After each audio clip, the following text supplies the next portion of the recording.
ಏನಿಲ್ಲ ಅಮ್ಮ, doctor walking ಮಾಡಂದಿದ್ರಲ್ಲ, ಹಾಗೆ ಹಿಂದ್ಗಡೆ ಬಂದು ಸ್ವಲ್ಪ ವಾಕಿಂಗ್ ಮಾಡ್ತಾ ಇದ್ದೆ. ಹಾಗೆ ಗಾರ್ಡನ್ನು ನೋಡ್ದಂಗೂ ಆಯಿತು ಅಂತ ಬಂದೆ. ಹೌದಾ? ಈ ಗಿಡ ನೋಡಮ್ಮ, ಈ ಗಿಡದ ಮೇಲೆಲ್ಲ ಪಕ್ಷಿಗಳು ಬಂದು ಎಷ್ಟು ಹೊಲಸು ಮಾಡಿಬಿಡ್ತಾವ. ಹೌದು ಅತ್ತೆ, ಆದರೆ ತಂಪು ಗಾಳಿ ಇರುತ್ತಲ್ಲ, ಅದಕ್ಕೆ ಸುಮ್ಮನೆ ಇರೋದು ಅಷ್ಟೇ. ಅಮ್ಮ, ಅಮ್ಮ, ದೀಪಾ, ದೀಪಾ. ಏನೋ ನಾವಿಬ್ರು ಇಲ್ಲಿದ್ದೀವಿ, ಬಾ. ಏನಿಬ್ರು ಇಲ್ಲಿ ನಿಂತಿದ್ದೀರಾ ಮಾತಾಡ್ಕೊತ? ಏನೂ ಇಲ್ಲ ರೀ, ಸುಮ್ಮನೆ ಹಂಗೆ ನಿಂತಿದ್ದೀವಿ. ಏನು ಕರೆದ್ರಲ್ಲ? ನನಗೆ ಪ್ರಮೋಷನ್ ಸಿಕ್ತು ಕಣೆ. ಹೌದಾ?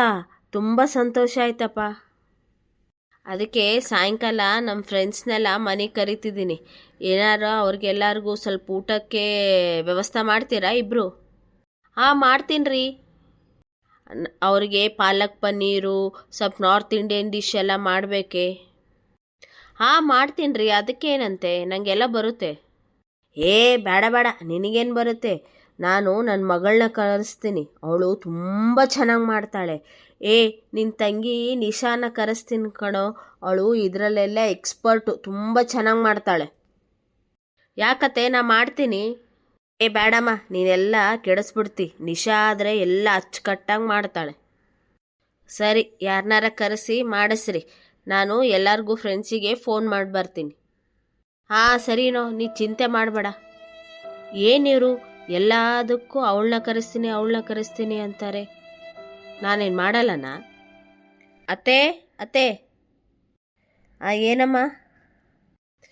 ಇಲ್ಲಿ ಪಕ್ಕದಲ್ಲಿ ಹೊಸದು ಯೋಗ ಕ್ಲಾಸ್ ಸ್ಟಾರ್ಟ್ ಆಗಿದೆ ಅಂತೆ. ನಿಮಗೆ ಡಾಕ್ಟರು ಯೋಗ ಮಾಡ ಅಂತ ಹೇಳಿದಾರಲ್ಲ, ಹೋಗಿ ಮಾತಾಡ್ಕೊಂಬರ್ತೀನಿ ಅವ್ರ ಹತ್ರ. ನೀ ಎಲ್ಲ ಹೋಗ್ಬೇಡಮ್ಮ, ನಿಂಗೇನು ಗೊತ್ತಾಗೋದಿಲ್ಲ. ನಾನು ನನ್ನ ಮಗಳು ನಿಶಾಗೆ ಹೇಳ್ತೀನಿ, ಅವಳೆಲ್ಲ ಹೋಗಿ ಮಾತಾಡ್ಕೊಂಬರ್ತಾಳೆ. ಇಷ್ಟಕ್ಕೆಲ್ಲ ಯಾಕತ್ತೆ ಅವಳನ್ನ ಕರಿತೀರಾ? ನಾನೇ ಹೋಗಿ ಮಾತಾಡ್ಕೊಂಬರ್ತೀನಲ್ಲ. ಬೇಡಮ್ಮ, ನಿಂಗೆಲ್ಲ ಗೊತ್ತಾಗೋದಿಲ್ಲ. ಅವಳಾದರೆ ನೀಟಾಗಿ ಮಾತಾಡಿ ಎಲ್ಲ ತಿಳ್ಕೊಂಡು ಮಾಡಿ ನನಗೆ ನೀಟಾಗಿ ಎಕ್ಸ್ಪ್ಲೇನ್ ಮಾಡ್ತಾಳೆ.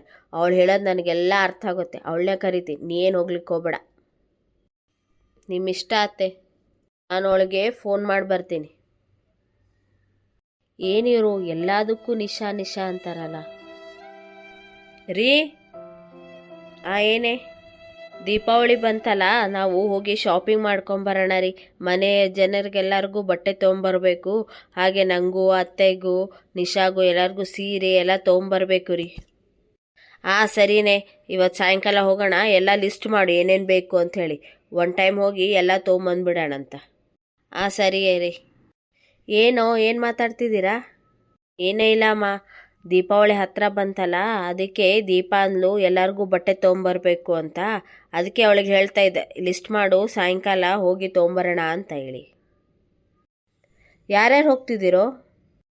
ನಾನು ದೀಪ ಅಮ್ಮ. ಬೇಡ ಬೇಡ, ನಿಶಾನ ಕರ್ಕೊಂಡೋಗು. ಅವಳಾದರೆ ತುಂಬ ಚೆನ್ನಾಗಿ ಸೆಲೆಕ್ಟ್ ಮಾಡ್ತಾಳೆ. ಎಲ್ಲರಿಗೂ ಚಾಯ್ಸಸ್ಸು ಅವಳಿಗೆ ಗೊತ್ತು. ನನ್ನ ಚಾಯ್ಸ್ ಅಂತೂ ಅವಳಿಗೆ ಮೊದಲು ಗೊತ್ತು. ಅವಳು ತುಂಬ ಚೆನ್ನಾಗಿ ತೊಗೊಂಬರ್ತಾಳೆ. ನೀನು ನಿಶಾನ್ ಕರ್ಕೊಂಡೋಗಿ ದೀಪನ ಬದಲು. ಯಾಕತ್ತೆ, ನನ್ನ ಬಟ್ಟೆ ನಾನು ತೊಗೊಳ್ತೀನಲ್ಲ, ನನಗೂ ಎಲ್ಲರದು ಗೊತ್ತು ಅತ್ತೆ. ಬೇಡಮ್ಮ, ನಿಶಾ ಆದರೆ ಲೇಟೆಸ್ಟು ನ್ಯೂ ಎಲ್ಲ ಗೊತ್ತಿರತ್ತೆ. ನನಗೆ ಯಾವ ಸೂಟ್ ಆಗತ್ತಂತನೂ ಗೊತ್ತಿರತ್ತೆ. ನೀನು ನಿಶಾನು ಕರ್ಕೊಂಡೋಗೋ. ಸರಿ ಅಮ್ಮ. ನೀವು ಯಾವ ಅಂಗಡಿಗೆ ಹೋಗ್ತಿದ್ದಾರೆ ಹೇಳು, ನಾನು ನಿಶಾಗೆ ಫೋನ್ ಮಾಡ್ತೀನಿ, ಅವಳು ಅಲ್ಲಿಗೆ ಬಂದುಬಿಡ್ತಾಳೆ. ಸರಿ ಅಮ್ಮ. ಏನಿವರು ಮಾತೆತ್ತಿದ್ರೆ ನಿಶಾ ನಿಶಾ ನಿಶಾ ಅಂತಾರೆ. ತಡಿ, ಇವ್ರಿಗೊಂದು ಪಾಠ ಕಲಿಸ್ತೀನಿ. ದೀಪಾ, ದೀಪಾ. ಏನತ್ತೆ? ಯಾಕೋ ತುಂಬ ತಲೆ ನೋವು ಆಗ್ತಿದ್ದೇನೆ. ಸ್ವಲ್ಪ ಹೊತ್ತು ಹಾಗೆ ಕಾಲು ತುಂಬಾ ನೋಯ್ತಿದೆ. ಹಾಗೆ ಸ್ವಲ್ಪ ಕಾಲು ಕೂಡ ಒತ್ತೆ. ಬಿಸಿ ಬಿಸಿ ಬಿಸಿ ಬಿಸಿ ಟೀ ಮಾಡ್ಕೊಂಬಾರೆ. ಹಾಗೆ ನಾನಾ ಅತ್ತೆ? ನೀನೇ, ಮತ್ತಿನ್ಯಾರು? ಬೇಡ ಅತ್ತೆ, ಮತ್ತೆ ನಿಮ್ಮ ಕಾಲು ಒತ್ತಕ್ಕೆ ಹೋಗಿ ಯಾವ್ದಾರೆ ಬೇರೆ ನರಗಿರ ಒತ್ತಿದ್ರೆ ಕಷ್ಟ. ಹಾಗೆ ನಿಮ್ಮ ತಲೆ ಒತ್ತಕ್ಕೆ ಹೋಗಿ ಮತ್ತೆ ಎಲ್ಲರೇ ಒತ್ತಿದ್ದವು ಮಾಡಿದರೆ ಕಷ್ಟ ಆಗುತ್ತೆ ಅತ್ತೆ. ನನಗೇನು ಬರುತ್ತೆ ಹೇಳಿ? ಅಂದರೆ ಅಂದರೆ ನನಗೆ ಸರಿಯಾಗೆಲ್ಲ ಒತ್ತೋಕ್ಕೆ ಬರಲ್ಲ, ಹಾಗೆ ಟೀ ಕೂಡ ನನಗೆ ಸರಿ ಮಾಡೋಕ್ಕೆ ಬರಲ್ಲ. ಒಂದು ಕೆಲಸ ಮಾಡಿ, ನಿಮ್ಮ ಮಗಳು ನಿಶಾಗೆ ಫೋನ್ ಮಾಡಿ ಕರೆಸ್ರಿ. ಅವಳು ತುಂಬ ಚೆನ್ನಾಗಿ ಮಾಡ್ತಾಳೆ. ಅವಳಿಗೆ ಗೊತ್ತು ನಿಮ್ಗೆ ಯಾವ ರೀತಿ ಕಾಲು ಒತ್ತಬೇಕು, ಯಾವ ರೀತಿ ತಲೆ ಒತ್ತಬೇಕು ಅನ್ನೋದು. ಹಾಗಾಗಿ ನೀವು ಆಕಿನ ಕರೆಸ್ರಿ. ಹಾಂ, ಅವಳ ಹೌದತ್ತೆ, ನೀವೇ ಅಂತೀರಲ್ಲ ಎಲ್ಲದಕ್ಕೂ ನಿಶಾ ನಿಶಾ ನಿಶಾ ಅಂತ. ಅದಕ್ಕೆ ಇದಕ್ಕೂ ನಿಶಾಗೆ ಫೋನ್ ಮಾಡಿ ಕರೆಸ್ರಿ ಅತ್ತೆ. ಅಮ್ಮ, ಏನು ಯೋಚನೆ ಮಾಡ್ತಿದ್ದೀಯಮ್ಮ? ಇಲ್ಲನೋ, ನಿನ್ನ ಹೆಂಡತಿ ಹೇಳಿದ್ದು ಸ್ವಲ್ಪ ಬೇಜಾರಾಯಿತು, ಅದಕ್ಕೆ. ಏನಂದ್ಲಮ್ಮ ಅಂಥದ್ದವಳು? ಏನೇ ಇಲ್ಲ, ನನಗೆ ಸ್ವಲ್ಪ ಕಾಲು ಒತ್ತು ತಲೆ ಒತ್ತು ಅಂತಂದರೆ, ಇಲ್ಲ ನನಗೆ ಒತ್ತಕ್ಕೆ ಬರಲ್ಲ, ನಿಮ್ಮ ಮಗಳನ್ನ ನಿಶಾನೆ ಕರೆಸ್ರಿ ಅಂತಂದ್ಲು ಕಣೋ. ಹೌದು, ಮತ್ತೆ ನೀನು ಎಲ್ಲದಕ್ಕೂ ನಿಶಾ ನಿಶಾ ಅಂತೀಯಲ್ಲ, ಅದಕ್ಕೆ ಅವಳಿಗೆ ಬೇಜಾರಾಯಿತು. ಈಗ ಗೊತ್ತಾಯಿತು ಕಣೋ. ನೋಡಮ್ಮ, ನೀನು ಅವಳನ್ನ ಇಷ್ಟಪಡ್ಬೋದು, ಆದರೆ ಇವಳಿಗೂ ಅವಳ ಚಾಯ್ಸಸ್ ಇರತ್ತೆ, ಆಕಿಗೂ ಮಾಡೋಕ್ಕೆ ಬರುತ್ತೆ, ಆಕಿಗೆ ಬಿಡಬೇಕು. ನಿಜಾನೋ, ನಂಗೆ ಈಗ ಅರ್ಥ ಆಯಿತು. ಹಾಯ್ ಫ್ರೆಂಡ್ಸ್, ಈ ನಮ್ಮ ಸ್ಟೋರಿ ನಿಮ್ಗೆ ಇಷ್ಟ ಆಗಿದ್ರೆ ನಮ್ಮ ಸ್ಟೋರಿನ ಲೈಕ್ ಮಾಡಿ, ಶೇರ್ ಮಾಡಿ, ಕಮೆಂಟ್ ಮಾಡಿ, ಹಾಗೆ ಸಬ್ಸ್ಕ್ರೈಬ್ ಮಾಡೋದು ಮರಿಬೇಡಿ. ನಿಮ್ಮ ಸಪೋರ್ಟ್ ನಮಗೆ ತುಂಬಾ ಮುಖ್ಯ. Thank you friends.